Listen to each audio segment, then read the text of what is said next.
Everyone wants to believe the lie that Eren Yeager is a tragic hero corrupted by a cruel world. That is absolute garbage. Stop romanticizing a psychopath just because he cried in the final chapter. The truth is far uglier. Eren didn't transform into a monster in Season 4. The monster was screaming inside him since he stabbed 2 grown men to death at 9 years old. We didn't see it because back then the camera was pointed at the Titans. Let's get one thing straight immediately. Eren Yeager is not the symbol of freedom you think he is. He is the single most enslaved character in the entire medium of Japanese animation. You look at him and see a Chad, a revolutionary, a god of destruction taking control of his destiny. I look at him and see a puppet dancing on strings made of his own future memories.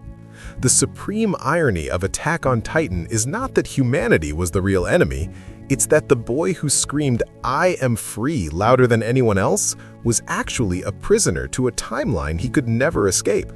His freedom was nothing more than a beautiful, horrific cage. Most shonen protagonists are shaped by their environment. Naruto wanted acknowledgement because he was shunned. Tanjiro fights because his family was slaughtered. But Isayama played a brilliant trick on us with Eren. We assumed Eren was shaped by the walls and the Titans. We assumed his rage was a reaction. You are wrong. Look at the contrast between Eren and Zeke. Zeke is a product of nurture, brainwashed by Grisha, traumatized by war, shaped by Xavier. He is a result of his history. Eren was born this way.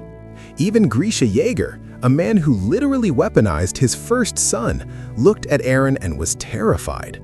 He realized that he didn't have to teach Eren to hate. Eren entered this world with a burning, inherent desire for violence against anything that restricted him. The brutal stabbing of the kidnappers in the cabin wasn't self-defense, it was an execution. A normal child runs. A normal child screams. Eren improvised a weapon and systematically slaughtered adults without a shred of hesitation. That wasn't the world corrupting him. That was Eren Yeager introducing himself to the world. This is where the fanboys need to wake up. The most critical scene in the entire series isn't the rumbling itself, it's the conversation with Ramzi in Chapter 131. This is the moment the mask falls off completely. If Eren were truly doing this solely for Eldia, solely to save his friends from the world's hatred, he would have apologized to Ramzi for the necessity of the act. But he doesn't. He breaks down and admits the selfish, twisted truth. When I learned that humanity lived beyond the walls, I was so disappointed. I wished for it to be wiped away.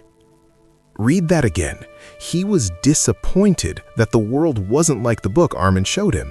He didn't want a world filled with people, cultures, and complexity. He wanted the blank slate. He wanted the scenery. The rumbling wasn't just a strategic military operation, it was a temper tantrum on a global scale because reality didn't match his childhood fantasy.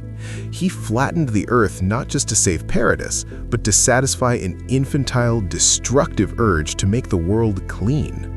Stop calling him a king. Stop calling him a nationalist hero. He used the Yeagerists as cannon fodder just as much as he used the Titans. Flock and his squad believed they were fighting for the restoration of the Eldian Empire. Eren didn't care about the Empire. He didn't care about politics.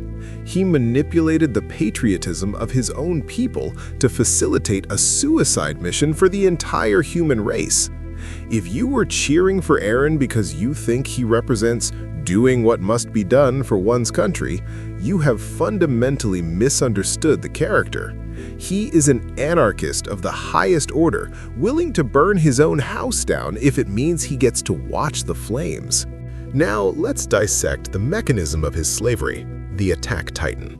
The power to see the future is not a gift, it is a curse of absolute paralysis. Think about it. If you know exactly what is going to happen, do you actually have a choice?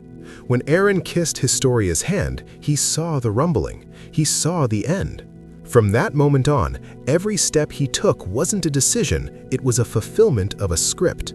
He tried to look for other ways. We saw him at the diplomatic meetings, we saw him hesitate, but the timeline was already ink on the page. Eren became a slave to the future version of himself. The irony is suffocating. Future Eren manipulated Grisha to give the Titan to Kid Eren, ensuring that Kid Eren would grow up to become future Eren. It is a closed time loop. There is no origin point where Eren made a free choice. He's the snake eating its own tail, forever trapped in a cycle of his own creation. He claims he keeps moving forward, but he's actually just running in a circle. The most chilling moment of agency was in the paths, where he bullied Grisha into killing the Reese family. Fans cheered, "Look at Eren taking control." But look closer. Was he taking control, or was he playing his required role? If he didn't force Grisha to kill them, he wouldn't get the Titan, and he wouldn't be there in the past to force Grisha. He had to do it. He was forced to become the monster that traumatized his own father just to ensure his own existence. This obliterates the concept of his free will. A man who cannot choose to do otherwise is not free. Eren is less free than a pure Titan wandering the fields. At least the pure Titan is acting on mindless instinct. Eren is acting on a script he hates, but cannot rewrite. I hear the comment section typing already. But Eren, he did it for his friends. He sacrificed his humanity so Armin and Mikasa could live long lives. Let's test that theory. If his primary goal was the safety of his friends, he did a terrible job. He dragged them into a war zone in Liberia, which resulted in Sasha's death. He laughed when he heard her last words were about meat, a hysterical, broken laugh, sure, but a sign of his utter loss of control. He allowed Hanji to sacrifice herself to the Wall Titans. He beat Armin to a bloody pulp and psychologically tortured Mikasa by telling her she was a slave. He turned Levi, humanity's strongest soldier and his greatest asset, into a crippled shell of a man. You don't protect people by traumatizing them, maiming them, and forcing them to kill you. That isn't love, that is abuse. While he certainly cared for them, he prioritized his own twisted drive for freedom and that scenery above their safety every single time. The "I did it for you" excuse is a coping mechanism for the fans, not the reality of the character. He gambled with their lives on a coin flip. That's not a savior, that's a lunatic. Eren Yeager is a masterpiece of writing precisely because he forces us to confront the ugly side of conviction. He is a cautionary tale about what happens when you strip away compromise and empathy in the pursuit of an absolute ideal. In the end, Eren got what he wanted. He flattened the world. He reached the sea of blood.